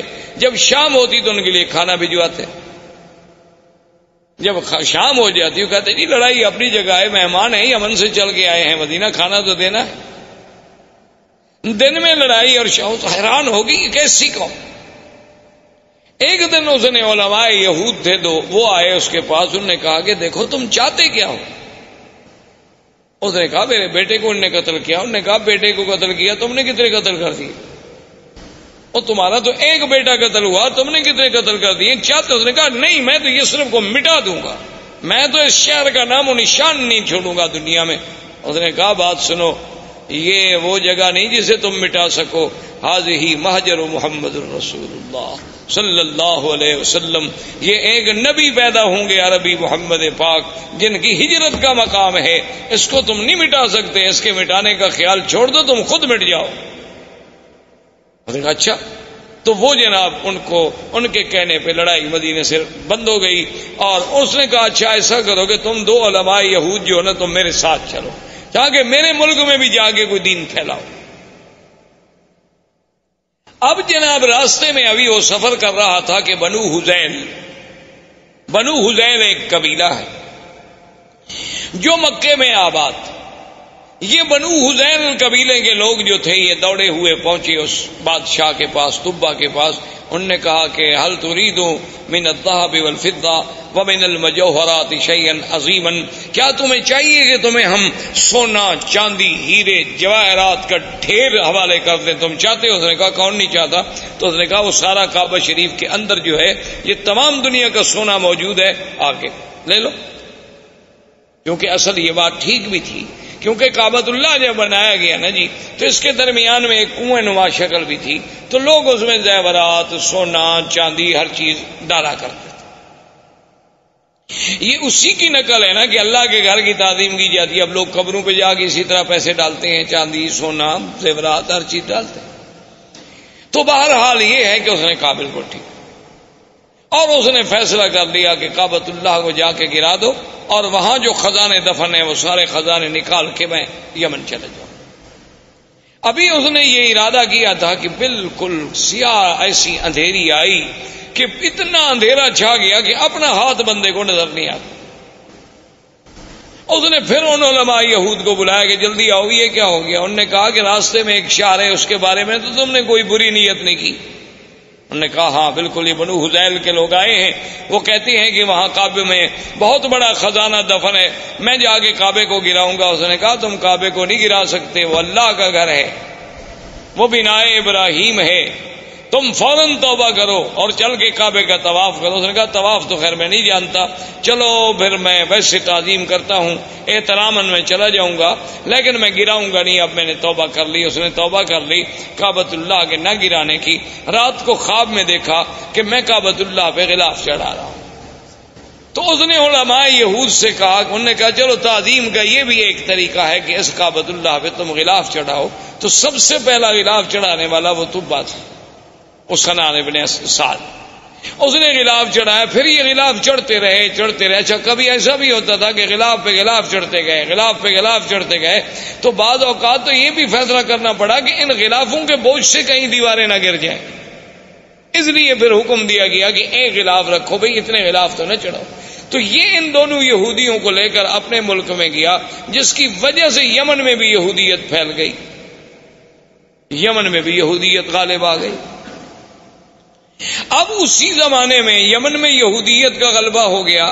نجران کے علاقوں میں کچھ نصارہ تھے، اور اسی طرح ہرقل قیصر روم جو ہے وہ نصرانی تھا. تو اسی زمانے میں وہ ابو نواز بادشاہ تھا جس نے حدود بنائی تھی، جس نے خندقیں کھودی اور مسلمانوں کو جس میں جلایا گیا تھا، وہ ابو نواز تھا. اس نے جناب لوگوں کو جلا ڈالا کہ بھی یا تم مجھے خدا مانو ورنہ میں تمہیں آگ میں جلا ڈالوں. تو اس جلنے والے واقعے میں سے صرف ایک آدمی تھا جو بچ گیا، دوس. وہ وہاں سے بھاگا اور اس نے جا کے ہرقل سے کہا کہ یہ کیا بات ہے کہ ایک ہزاروں آدمیوں کو زندہ آگ میں جلا دیا جائے. اب تو یمن کے ہمارے قبیلوں میں کوئی بچہ ہی نہیں، میں صرف اپنی جان بچا کے بھاگ کے تمہارے پاس آیا ہوں، تم میری مدد کرو. تو ہرقل نے قیصر روم، اس وقت اس کا لقب تھا قیصر، دو سپر پاور تھیں اس زمانے میں، ایک فارس اور ایک قیصر، ایک روم، یہ دو سپر پاوریں تھیں. تو یہ سارے علاقے جو تھے نا جی، المانیہ سے لے کر یمن تک، یہ ان کے تسلط میں تھے. اور یہ فارس کا ماورا النہر اور ترکمنستان اور یہ ساری جو اب آپ کی ریاستیں آزاد، یہ ساری کی ساری فارس کے قبضے میں تھیں. تو یہ دونوں طاقتیں تھیں. تو قیصر روم نے حکم دیا حبشہ کے بادشاہ نجاشی کو کہ 70,000 کی فوج لے کر فوراً تم اس پہ حملہ کرو جس نے اتنے لوگوں کو آگ میں ڈالا اور جلا ڈالا ہے. تو نجاشی آیا. نجاشی کے بعد اس کے گورنروں میں دو آدمی تھے، ایک کا نام فریاد تھا اور ایک کا نام ابرہہ. اس طرح یہ دین نصرانیت اور دین یہودیت جو ہے ان علاقوں میں پھیلتا چلا گیا. یہاں عمرو بن لوہی کی وجہ سے بت پرستی شروع ہو گئی، مشرکین مکہ آ گئے، اور ماہوالی جو تھے اس میں یہودیت اور نصرانیت کی بیج ڈال دیے گئے. اسلام جو تھا اصل اور ملت ابراہیم کا جو اصل تصور تھا وہ ختم ہو.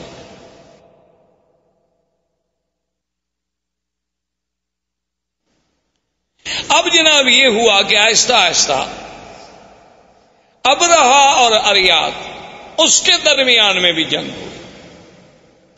تو انہوں نے پھر ایک فیصلہ کیا. انہوں نے کہا دیکھو بات یہ ہے کہ تمہاری فوج اور ہماری فوج تو ایک ہے نا، ہم تو ایک نسل کے لوگ ہیں. ابھی تم بھی اسی بادشاہ کے گورنر تھے، میں بھی اسی بادشاہ کا گورنر. فوج ایک، جنگ اور قبیلہ ایک، انسانی وہی سب احباش ہیں ہمارے. اگر تمہاری فوج ماری گئی تو احباش مارے گئے، میری ماری گئی تو احباش مارے گئے.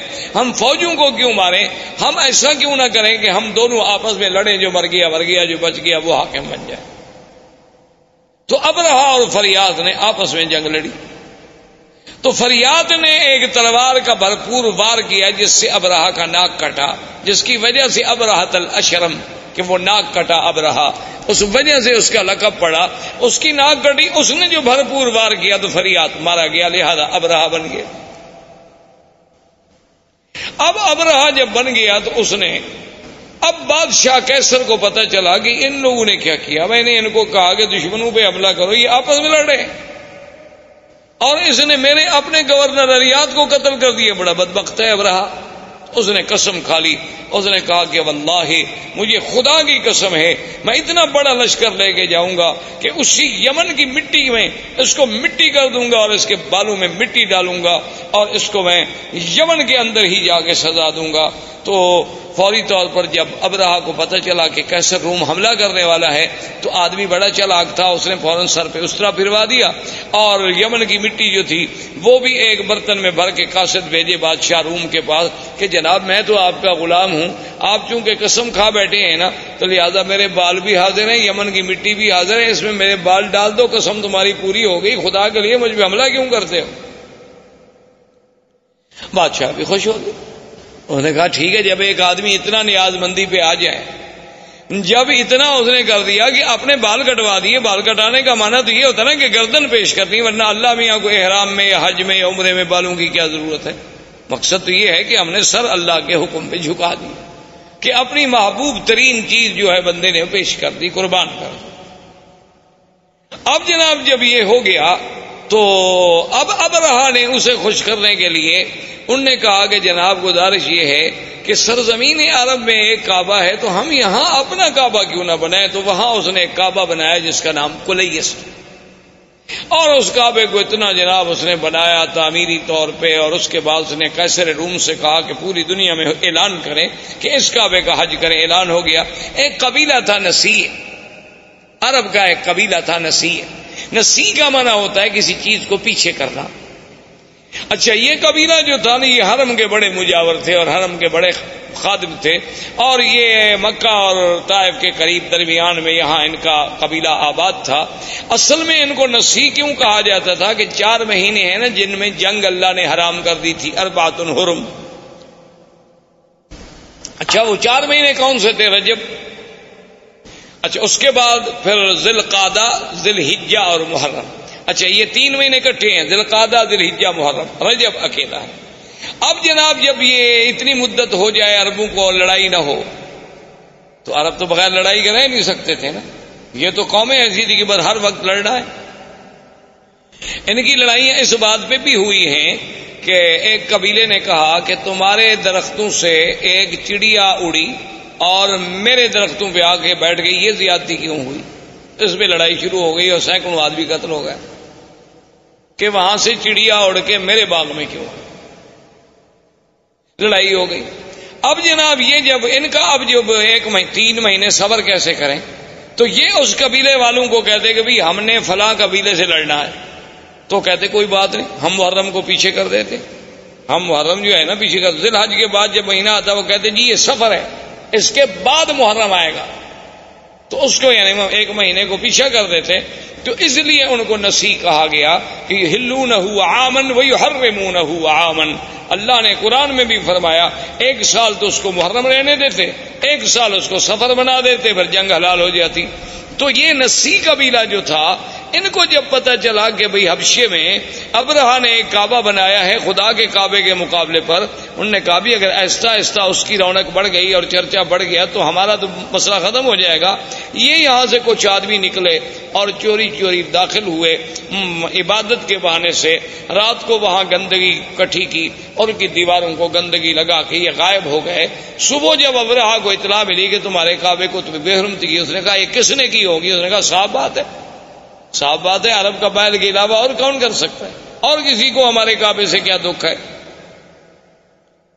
تو تحقیق پر پتہ چلا کہ بھی ہاں یہ تو نسیع والوں کا کام ہے، جو مکے کے کعبے کے مجاور ہیں نا، قبیلہ بنو نسیع، یہ انہی کا کام ہے۔ انہوں نے کیا تو انہوں نے کہا کہ ٹھیک ہے، حکم دیا فوجوں کو کہ تیاری کرو، میں جا کے اس کعبے کو منہدم کرتا ہوں، جب تک وہ کعبہ رہے گا نا تو میرے کعبے کا جو ہے لوگ عزت نہیں کریں گے اور نہ یہاں کوئی حج کرے گا۔ اس کعبے کو توڑ دیتے ہیں، کچھ عرصے کے بعد لوگ بھول جائیں گے کہ کہاں کعبہ تھا، کہاں کیا تھا، کیا حج تھا، کیا احکام تھے۔ تو یہ وہاں سے لشکر لے کے چلا، اور اسی کے لشکر میں ہاتھیوں کا لشکر تھا، اور ان میں جو سب سے بڑا ہاتھی تھا اس کا نام محمود تھا۔ اس ہاتھی کا نام جو ہے محمود تھا، لوگ نام رکھتے تھے، اور اس کا سائز جو تھا چلانے والا اس کا نام انیس تھا۔ یہ جناب لشکر چلا، یہ جب آیا راستے میں تو لوگوں کو پتہ چلا کہ یہ عجیب بات ہے، کعبۃ اللہ کو گرانے کے لیے آ رہا ہے۔ تو راستے کے عرب قبائل جو تھے انہوں نے جا کے اس سے لڑائی لڑی، لیکن وہ بیچارے شکست کھا گئے، اور ذو نفر ان قبیلوں کا سردار تھا، وہ قید ہو گیا۔ وہاں سے چلتے چلتے یہ طائف آیا۔ طائف میں اس وقت بنو ثقیف تھے، قبیلہ بنو ثقیف آباد تھا۔ تو بنو ثقیف کو پتہ چلا کہ ذو نفر جو ہے وہ بھی شکست کھا گیا، بنو خصم والے وہ شکست کھا گئے، تو ہم بنو ثقیف اب اس کا کیسے مقابلہ کر سکتے ہیں اتنے بڑے لشکر کا؟ تو انہوں نے ابرہہ کو پیغام بھیجا کہ دیکھو تم جا رہے ہو کعبۃ اللہ کو توڑنے کے لیے، ہم تمہارا راستہ نہیں روکتے، تم جانو مکہ جانے، کعبہ جانے، لیکن شرط یہ ہے کہ لا تؤذوننا، تم ہمیں ایذا نہیں پہنچاؤ۔ اس نے کہا بالکل ٹھیک، لیکن اس نے کہا کہ اپنی شرافت اور صداقت کی کوئی نشانی، کوئی دلیل تو دو نا کہ تم پکے ہو، ایسا تو نہیں کہ میں ادھر جاؤں اور تم پیچھے سے حملہ کر دو، کیونکہ بنو ثقیف بھی بڑی مشہور لڑاکی قوم تھی اور خاص طور پہ تیر انداز تھی۔ تو انہوں نے ایک آدمی تھا جس کا نام تھا ابو رغال، ابو رغال جو تھا نا جی، وہ انہوں نے کہا کہ یہ آدمی ہم تمہیں دے رہے ہیں، یہ ایسا آدمی ہے کہ ایک تو طائف سے لے کر مکے تک تمہیں راستے بتائے گا، اس وقت سڑکیں تھوڑی بنی ہوئی تھی، اور راستہ نہ جانو تو 2 دن کا راستہ 10 دن لگ جاتے تھے، تو یہ تمہیں دلالت کرے گا کہ کعبۃ اللہ کا راستہ کہاں ہے اور تمہیں مکے تک پہنچا دے گا۔ اور اس ابو رغال نے اپنے قبیلوں سے، اپنے دین والوں سے غداری کی اور ان سے وفا کی کہ ان کو مکے کا راستہ بتلایا، اور وہ چلتے چلتے مکے کے قریب پہنچا، اور اسی راستے میں ابو رغال جو ہے وہ مر گیا۔ اور دنیا میں تاریخ میں یہ بات موجود ہے آج بھی کہ اس کی قبر جو تھی نا جی، آج تک دنیا میں ابی رغال کی قبر مشہور تھی کہ بعد میں عرب والے جاتے تھے اس کی قبر پہ جا کے پتھر مارتے تھے، جیسے جمرۃ العقبہ کو مارتے ہیں نا، کہ یہ وہ بدبخت ہے کہ جس نے اپنے دین کو بھی چھوڑا، اپنے قبیلوں کو بھی چھوڑا، اور ابرہہ کو لے آیا کعبہ گرانے کے لیے۔ تو ابو رغال وہاں مر گیا۔ ابرہہ کا لشکر جب کعبۃ اللہ کے قریب پہنچے، اس نے ڈیرا ڈال دیا اور حکم دے دیا کہ جو لوگ ملے، مال ملے، مویشی ملے، سب پکڑ لو، چونکہ روپ ڈالنا تھا مکے والوں پر۔ تو ان مال مویشیوں میں 200 اونٹ جو ہے وہ عبد المطلب کے بھی پکڑے گئے۔ عبد المطلب جو ہیں یہ حضور صلی اللہ علیہ وسلم کے دادا ہیں، اور عبد المطلب جو تھے کان جسیمن وسیمن، یعنی بڑے خوبصورت، بڑے جمال والے، کیوں نہ ہوں آخر دادا ہے محمد الرسول اللہ صلی اللہ علیہ وسلم۔ انہیں پتہ چلا کہ جناب آپ کے 200 اونٹ پکڑ لیے ابرہہ نے، تو وہاں پہنچے، اور انہیں پتہ چلا کہ ذو نفر جو ہے ہمارے قبیلہ عرب کا قید میں ہے، تو ذو نفر کو ملے کہ بھئی تمہارا کوئی تعلق ہے؟ اس نے کہا میرا تعلق ہوتا تو میں قید ہوتا، البتہ میں یہ کر سکتا ہوں کہ جو ہاتھی چلانے والا انیس ہے، سائس، اس زمانے میں ہاتھی کا جو سائس ہوتا تھا نا، اس کو بڑا تقرب ہوتا تھا، جو وہ بادشاہ کے قریب بیٹھتا تھا، بادشاہ کا ہودج جو ہے سب سے بڑے ہاتھی پہ ہوتا تھا، تو میں انیس کو کہہ دیتا ہوں، کیونکہ راستے میں چاہے میں قید میں رہا لیکن ہماری کچھ دوستی ہو گئی آپس میں۔ تو اس نے انیس کو سفارش کی۔ انیس نے ابرہہ سے کہا کہ عبد المطلب سردار جو ہے مکے کا ملنے آیا ہے، تو اس نے کہا ٹھیک ہے۔ جب عبد المطلب داخل ہوئے تو کہتے ہیں ابرہہ پہ اتنا روب پڑا، اتنا ان کا دبدبا اور جلال تھا کہ اس نے کہا کہ تخت پہ برابر بٹھاؤں تو پھر تو بات شاید نہ بنے، خود تخت سے نیچے اتر آیا اور استقبال کیا، اور خود بھی نیچے بیٹھ گیا اور عبد المطلب کو بھی اپنے برابر بٹھایا۔ اتنا روب آ گیا اس کے دل پر کہ یہ کون ایسا خوبصورت جمال والا آدمی۔ اور پھر عبد المطلب جیسا فصیح آدمی، بولنے والا آدمی، اس نے کہا جی آپ حکم دیں، آپ کیسے آئے؟ اس نے کہا جی کوئی مسئلہ نہیں ایسا، مسئلہ صرف اتنا ہے کہ میرے 200 اونٹ جو ہیں وہ آپ کے لوگوں نے، آپ کی فوجیوں نے پکڑے ہیں، وہ آپ مجھے چھوڑ۔ تو ابرہہ ہنسنے لگا۔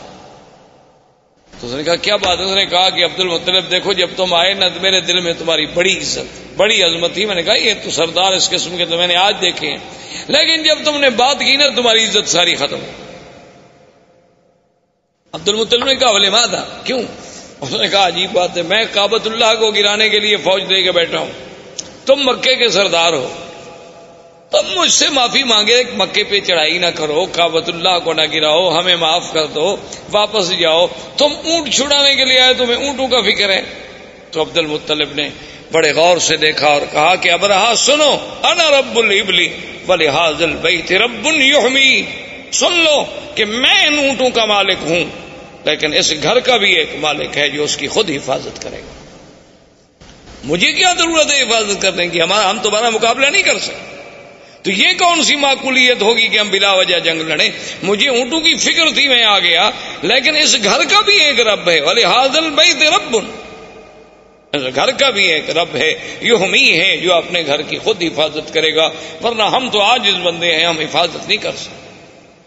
تو ابرہہ نے کہا کہ اچھا ٹھیک ہے جی، لے جاؤ اونٹ لے جاؤ، لیکن بات سن لو، قریش سے کہہ دو، قبائل عرب سے کہہ دو کہ ہم تمہارے ساتھ جنگ کے لیے نہیں آئے، ہم تو صرف اللہ کے کعبے کو گرانے کے لیے آئے ہیں۔ اگر وہ میرے راستے میں رکاوٹ نہیں بنیں گے، اگر وہ میرا راستہ نہیں روکیں گے تو میں ان کو کبھی تکلیف نہیں پہنچاؤں گا، بس میں کعبہ کا انہدام کر کے چلا جاؤں گا۔ عبد المطلب نے کہا ٹھیک ہے، آئے، انہوں نے اعلان کر دیا کہ مکے والوں پہاڑوں پہ چلے جاؤ، اللہ سے دعائیں مانگو۔ خود اس نے طواف کیا، ملتزم پہ آیا اور اس نے کہا کہ مولا تو جانتا ہے کہ ہم عاجز ہیں، ہم تیرے گھر کی حفاظت نہیں کر سکتے، آج اپنے گھر کی حفاظت تو خود فرما۔ اور اس کے بعد پہاڑوں پہ چلے گئے، بادشاہ نے حکم دیا اور اس محمود ہاتھی کو آگے چلایا گیا۔ وہ ابو نفر جو قید میں تھا، وہ تو قبیلہ عرب کا سردار تھا نا، اس نے جب دیکھا کہ ہاتھی لے کر یہ کعبۃ اللہ کی طرف گرانے کے لیے جا رہے ہیں، تھا تو بیچارہ قیدی، لیکن اس نے موقع حاصل کر کے آیا اور محمود ہاتھی کے کان جو تھے نا، ایک کان سے چمٹ گیا، لٹک گیا اس کے کان سے، اور کہنے لگا ابرک یا محمود، ابرک یا محمود امامک بیت اللہ، کہ اے ہاتھی بیٹھ جاؤ، مت بڑھو، آگے خدا کا گھر ہے، خدا کا گھر ہے۔ اس نے اتنی کہنا تھا کہ ہاتھی بیٹھ۔ اب ہاتھی جب بیٹھ گیا تو بادشاہ ابرہہ نے حکم دیا سائس کو کہ ہاتھی کو چلاؤ، ہاتھی کو مارتا ہے، ہاتھی چلتا نہیں۔ سائس نے کہا کہ چلو ہاتھی کا رخ موڑو یمن کی طرف۔ ہاتھی کا رخ جب یمن کی طرف موڑا گیا تو وہ جناب چل پڑا۔ اس نے کہا پھر ایک لمبا چکر دے کے پھر کعبے کی طرف موڑو، کعبے کی طرف موڑے، وہ برک کر کے بیٹھ جائے۔ اس نے کہا یہ عجیب بات ہے، ہاتھی کیوں نہیں جاتا؟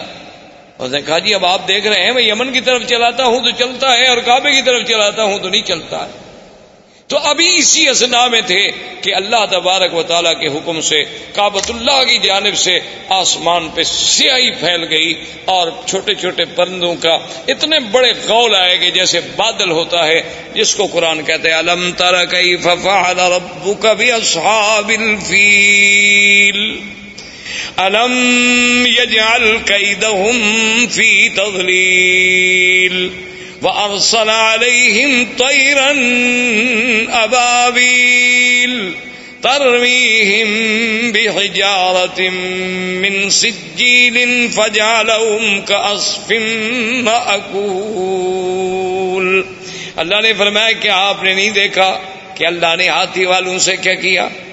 اللہ نے کیسے ان کی قید، ان کے مکر، ان کے چالاکی، ان کے دھوکے کو اللہ تبارک و تعالیٰ نے کیسے مٹا ڈالا، اور کیسے فرمایا کہ پرندے بھیجے، اور پرندے بھی چھوٹے سے، اور ہر پرندے کے پاس 3 چھوٹے چھوٹے پتھر کے دانے ہیں، یعنی ایک پنجے میں، ایک دوسرا پنجے میں، ایک چونچ میں۔ اللہ نے حکم دیا کہ بس ان کو تم گراؤ، یہ ایٹم کے ذرے بن جائیں گے۔ فَجَعَلَهُمْ كَعَصْفٍ مَّأْكُولٍ، ایسے ہو گئے کہ جیسے گھاس چرا ہوا، گھاس دیکھا نا جیسے روندا ہوا ہو، گھاس جانور چبا چبا کے پھینک دے اور پاؤں کے تلے رونت ڈالے۔ بعض کہتے ہیں کہ جس پہ وہ آیا بیماری ہوئی اور گوشت گلنے لگ گیا، گرنے لگ گئے، مرتے مرتے ابرہہ مر گیا۔ تو یہ وہ سال ہے جس میں ولد فیہ رسول اللہ صلی اللہ علیہ وسلم، جس میں میرے مدنی محمد مصطفیٰ صلی اللہ علیہ وسلم پیدا ہوئے۔ کیونکہ عرب کے پاس کیلنڈر نہیں تھا، تقویم نہیں تھی، تاریخ نہیں تھی، وہ بڑے بڑے حوادث کو یاد کرتے تھے کہ یہ واقعہ کب ہوا، یہ واقعہ کب ہوا۔ اب ان کو جب پوچھا جاتا کہ حضور کب پیدا ہوئے، وہ کہتے اس سال پیدا ہوئے جس سال ہاتھی کا قصہ ہوا، ولد سنۃ الفیل۔ تو اب میرے مدنی صلی اللہ علیہ وسلم کی پیدائش کا مرحلہ آیا۔ تو یہ احوال عرب تھے۔ اس کے بعد جو میں نے سابقہ درس میں عرض کیا تھا وہ پیدائش سے پہلے کے حالات تھے، اور زندگی باقی انشاءاللہ تو آنے والے درس میں اب ہم بیان کریں گے ولادت محمد مصطفیٰ۔ والسلام علیکم ورحمۃ اللہ وبرکاتہ۔ برادران اسلام، آج کے اس درس میں سرکار دو عالم، سرکار مدینہ حضرت محمد مصطفیٰ صلی اللہ علیہ وعلا آلہ و اصحابہ وسلم تسلیما کثیرا کثیرا کی سیرت مبارک کے بارے میں کچھ باتیں عرض کریں۔ سب سے پہلی بات تو یہ تصور فرما لیں کہ حضور صلی اللہ علیہ وسلم کی سیرت مبارکہ، آپ کی سیرت طیبہ، آپ کی زندگی کے ہر پہلو میں ایک ایسی شان ہے کہ ساری زندگی بھی انسان اگر اس کو بیان کرنے کے لیے اپنی پوری سعی و جد و جہد کرے تو وہ زبانیں گنگ ہو جائیں گی، قلم ٹوٹ جائیں گے، لیکن حضور صلی اللہ علیہ وسلم کی سیرت کے پہلو بیان نہیں ہو سکتے۔ ہم مسلمانوں کا الحمدللہ یہ عقیدہ ہے کہ اللہ تبارک و تعالی نے جتنے پیغمبر مبعوث فرمائے، جتنے نبی بھیجے، جتنے رسول آئے، جن کی صحیح تعداد کا علم تو اللہ کو ہے۔ عام روایات سے جو بات معلوم ہوتی ہے وہ یہ ہے کہ 1,24,000 نبی بھیجے گئے، جن میں 313 رسول آئے، اور ان 313 رسولوں میں سے پھر 5 اولو العزم من الرسل آئے، اور ان 5 میں سے بھی پھر سب کے سردار جو ہیں وہ خاتم الرسل سیدنا محمد مصطفیٰ صلی اللہ علیہ وسلم کی ذات مبارک۔ تو اس لیے حضور صلی اللہ علیہ وسلم کی زندگی کا ہر پہلو، یعنی آپ کی ولادت سے قبل، آپ کی ولادت مبارکہ کے احوال، آپ کی ولادت سے پہلے کے علامات، آپ کی ولادت سے قبل کے مبشرات، آپ کی ولادت باسعادت کے وقت کے حالات، آپ کا رضا، آپ کا بچپن، پھر آپ کی جوانی، پھر آپ کے ازواج مطہرات سے نکاح، پھر حضور صلی اللہ علیہ وسلم کی بعثت، نزول قرآن، پھر سرکار دو عالم صلی اللہ علیہ وسلم کی مکی زندگی، پھر حضور صلی اللہ علیہ وسلم کی ہجرت، حضور صلی اللہ علیہ وسلم کا معراج، حضور صلی اللہ علیہ وسلم کا اسراء، حضور صلی اللہ علیہ وسلم کے غزوات، اسی طرح حضور صلی اللہ علیہ وسلم کا جمال،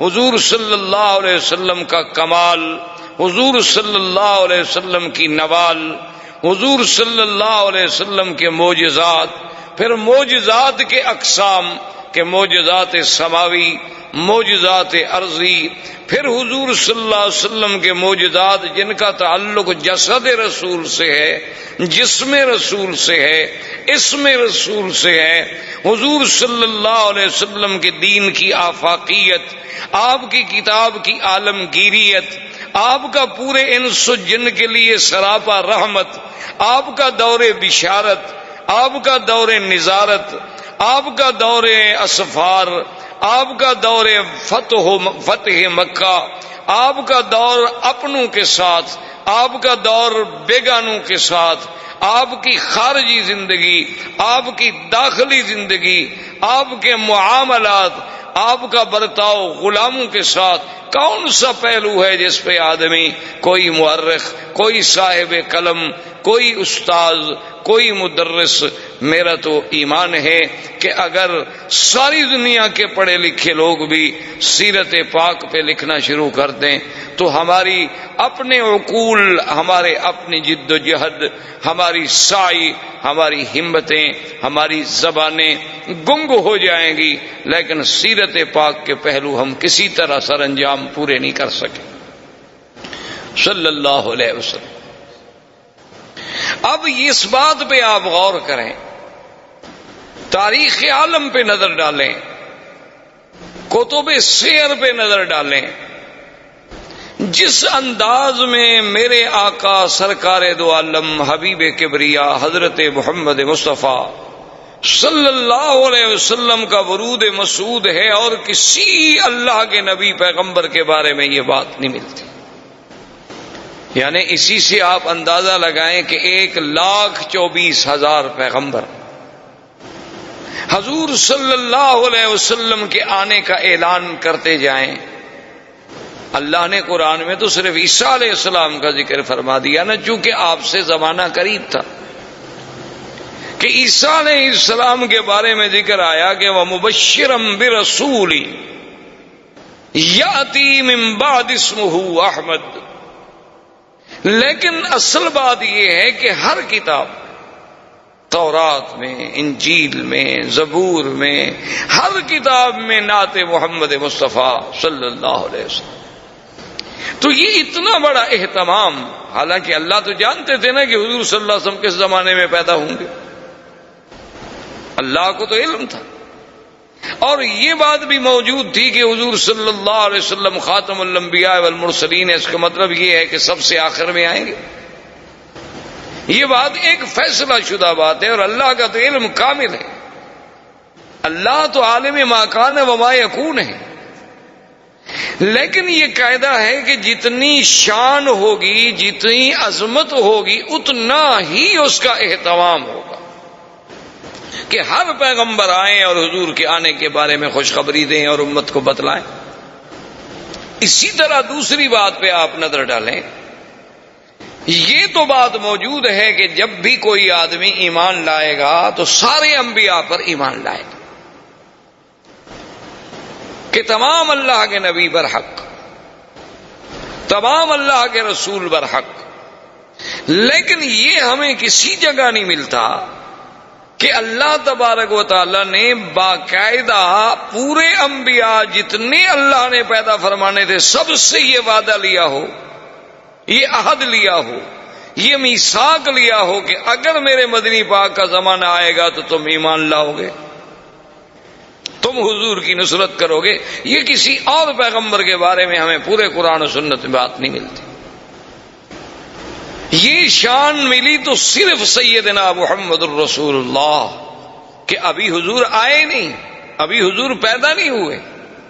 یعنی جیسے اللہ نے عالم ارواح میں اپنی ربوبیت کے لیے لوگوں سے اقرار کرایا کہ الست بربکم قالوا بلا، کیا میں تمہارا رب نہیں ہوں؟ سب نے کہا کہ نہیں، آپ ہمارے رب ہیں۔ تو جب اقرار الست ہے، اسی طرح اللہ نے فرمایا اذ اخذ اللہ میثاق النبیین لما آتیتکم من کتاب وحکمت ثم جاءکم رسول مصدق لما معکم لتؤمنن به ولتنصرنہ۔ یعنی یہ شان اور کسی پیغمبر کے بارے میں نہیں ملتی کہ اللہ تمام انبیاء سے عہد لے، تمام انبیاء سے میثاق لیا جائے کہ میرا ایک نبی آئے، میرا ایک شان والا پیغمبر آئے۔ اور اسی طرح آپ پورے تاریخ عالم پہ، تاریخ انسانیت پہ، تاریخ اسلام پہ نظر دوڑائیں، ایسا واقعہ بھی آپ کو تاریخ میں کبھی نہیں ملتا کہ اللہ کا نبی پیدا نہ ہوا ہو اور اس پہ ایمان لانے والے پہلے موجود ہوں، ایسا واقعہ کبھی نہیں ملتا۔ یعنی یہ بات تو ملتی ہے کہ بھی انبیاء آئے، تشریف لائے، کچھ لوگ ایمان لے آئے، کچھ لوگوں نے ایمان قبول نہ کیا، کچھ لوگوں نے تصدیق کی، کچھ لوگوں نے تکذیب کی۔ لیکن ابھی حضور صلی اللہ علیہ وسلم کی بعثت نہیں ہوئی، پیدائش نہیں ہوئی، نبوت ملنا تو بعد کی بات ہے۔ یعنی ابھی حضور صلی اللہ علیہ وسلم اس دنیا میں تشریف نہیں لائے۔ اس وقت تبابع یمن میں سے ایک بادشاہ گزرا جس نے حضور صلی اللہ علیہ وسلم کی سیرت کتب سابقہ میں جب مطالعہ کیا اور سرزمین مکہ و مدینہ سے گزرا اور یہاں کے مناظر کو اپنی آنکھوں سے دیکھا اور ان کتب سماویہ کے ساتھ اس کا تقابل کیا، تو اس نے ایک خط لکھا اور اپنے اس ملک میں شاہی فرمان کو امانت کے طور پہ جمع کرا گیا کہ میرے بعد یہ خط جو ہے محفوظ رکھا جائے، اور جب وہ سرکار دو عالم اللہ کے نبی سرزمین مکہ میں پیدا ہوں تو میرا خط پیش کیا جائے۔ یعنی ابھی حضور صلی اللہ علیہ وسلم پیدائش بھی نہیں ہوں، اور اس نے اس میں خط لکھا کہ میں طبع یمن ہوں، اور میں اس بات کے لیے یہ خط لکھ رہا ہوں کہ اگر اللہ اگر اللہ نے میری زندگی میں آپ کو پیدا اور میں آپ کا وزیر بنوں گا، میں آپ کا معاون اور سپاہی بنوں گا. حالانکہ وہ بادشاہ ہے، یمن کا بادشاہ ہے. تبابع جو ہیں یہ تبا جو تھے یہ یمن کے بادشاہوں کا لقب تھا، جیسے قیصر روم کے بادشاہوں کا لقب تھا، کسرا فارس کے بادشاہوں کا لقب تھا، اسی طرح فراعنہ مصر کے بادشاہوں کا لقب تھا، تو نجاشی حبشہ کے بادشاہوں کا لقب تھا. تو تبابع جو ہے وہ یمن کے بادشاہوں کا لقب تھا. وہ تبا الاکبر، تبا الاول، تبا الثانی اس طرح پکارے جاتے تھے.